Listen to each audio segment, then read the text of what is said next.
Hi, it is Saturday, August 27th, 2022.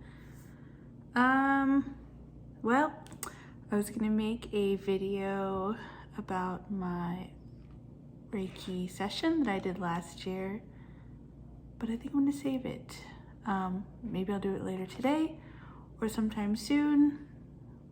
But I had a really weird week and I got contact from my ex-fiance after 2 whole years, and it kind of threw me off balance because I wasn't expecting it.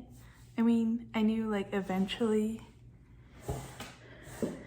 like he would contact me again just because we had been together for so long that like it's kind of predictable, but this is like the longest that we went without speaking, which was fine. Because after we split from the engagement, I was just like, this is it, final straw. There's no like turning back. And I stuck with it. But yeah, let's see. Okay, so I do want to say that the weekend before this happened, there was some weird thing where like the lights flickered on and off 3 times. 2 times were at my parents' house where I thought my dad turned off the light switch and I was just like, Dad! And then I noticed that he was not standing anywhere close to it. It was kind of weird and random. It was like a nice sunny day. So we both kind of looked at each other funny, but then I just like proceeded to washing dishes and whatever I was doing. So I was like, that's weird. And then I didn't think of it. And then Monday, I was in the office and then like the lights in the office flickered, which again, it was sunny. There was like no issue at all. So I thought that was weird. Monday night, I get a message on Instagram from my ex-fiance. And it's pretty much like, can I ask you something? I don't want to like make you mad. So very generic. And at first I was like, there's no way I'm gonna respond. So I tried to ignore it, and then it kept, obviously it was like in the back of my mind, like what does he want? Like why? So then I just like wrote something pretty quick and was just like, what's it about? Hope you are okay.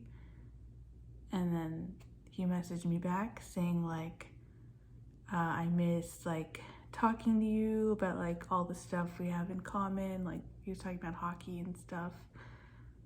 And then I was like, great. So then I waited a bit because I really didn't know what to say. So the next day, which was Tuesday, I said to him like, I was like, okay, be vulnerable, but also put up a firm boundary. So then I said something like, like I miss talking about like random stuff too, but I would like to be friends like in the future. I don't see that happening like anytime soon. And left it at that. And then he responded back to me a few hours later saying like, I'm really sorry, I messed up, like I wish like we were together. I wish I would have like put more effort into it.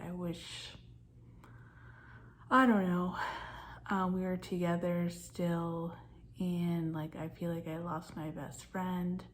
And then he said he had a concussion, which I don't know whether or not to believe because I feel like he always makes these like elaborate stories every time we break up, because we broke up a lot. I mean, it was 10 years long and not the healthiest relationship. So yeah, I always felt like when the relationship tried to move forward, he like would break up with me and then like say he wasn't ready or find any excuse under the sun, and then he'd like come crawling back and be like, I'm stupid.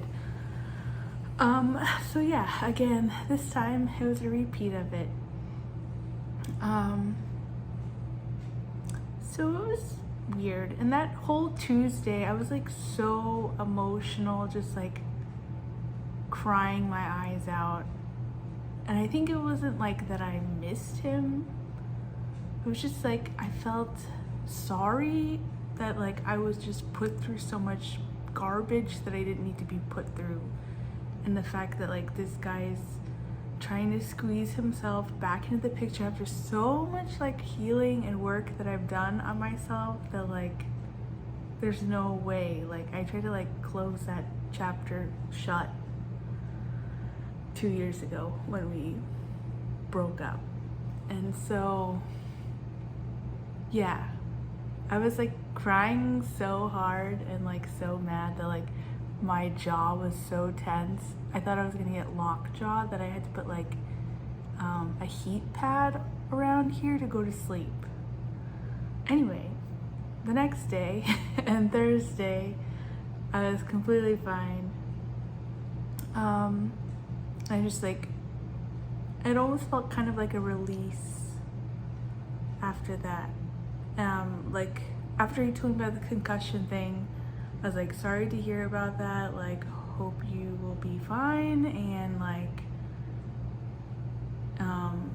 then he's like, I just feel lost without you. So I was like, okay, maybe like you should try some like meditation. And then I told him about like a little bit about like spirituality and healing, you know, childhood wounds. And at the same time I was like, just best of luck, bye. Trying to like cut that short. And then he's like, okay, thanks for like your suggestions and stuff. And I was like, yeah, I don't think we should talk anymore after this, because like all day I've just been like tense and crying. So no thanks, it's too painful, too much history, I'm good. And then yesterday morning, he texted me like 9 o'clock, and he said, can I talk to you for like 10 minutes on the phone? There's like a lot of stuff I want to say. And I just responded, I don't want to talk. And I waited a bit and I was like, don't contact me again. So I was trying to put firm boundaries, like, no, this isn't acceptable. And that ship has like sailed. And like we both just, I think in one of the messages through Instagram, I was like, I think it was just, you know, we tried so much, and like I feel like I tried everything I could, and like it still didn't work out.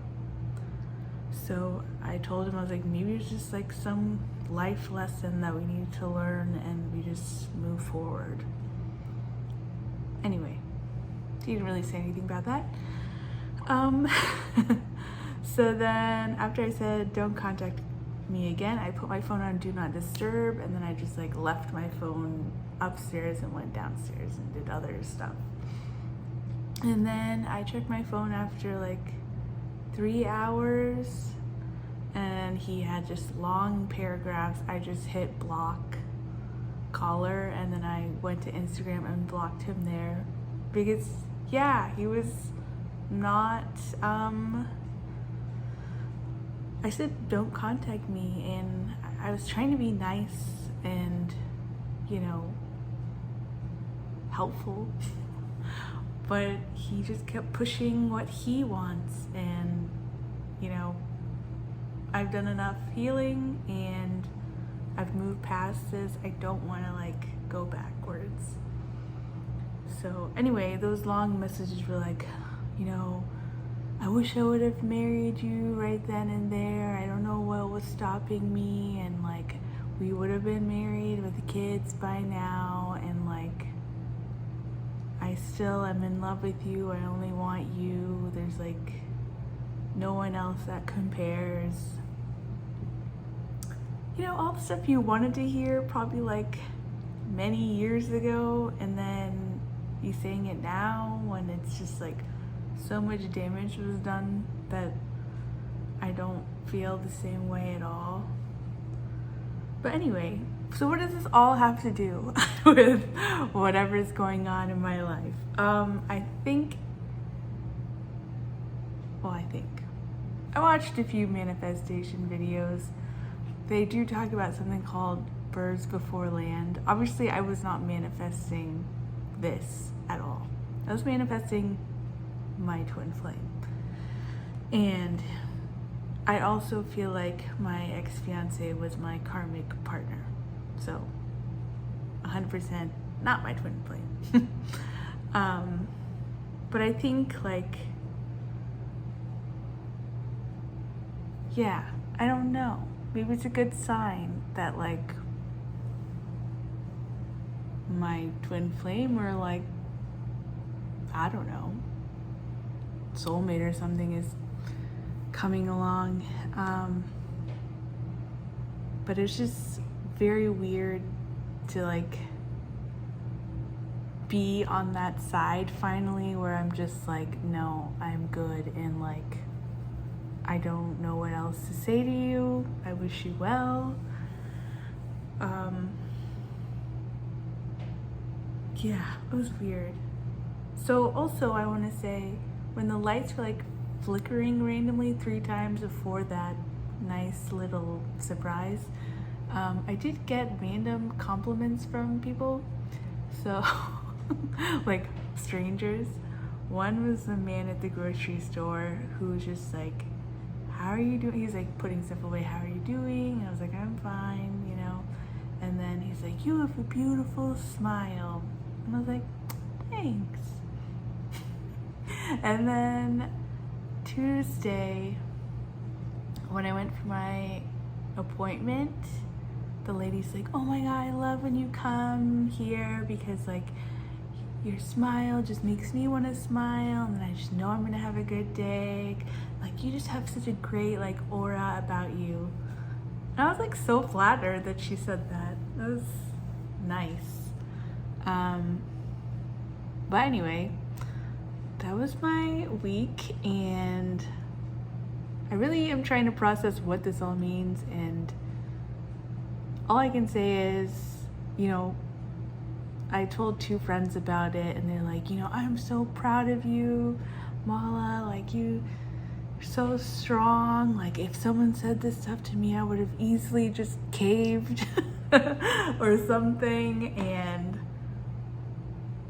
yeah, I think if my ex-fiance would have contacted me last year or any times previously, I think I would have come at it with a place of like anger and probably like not as strong, and kind of caved a little, and probably would have talked on the phone like he wanted.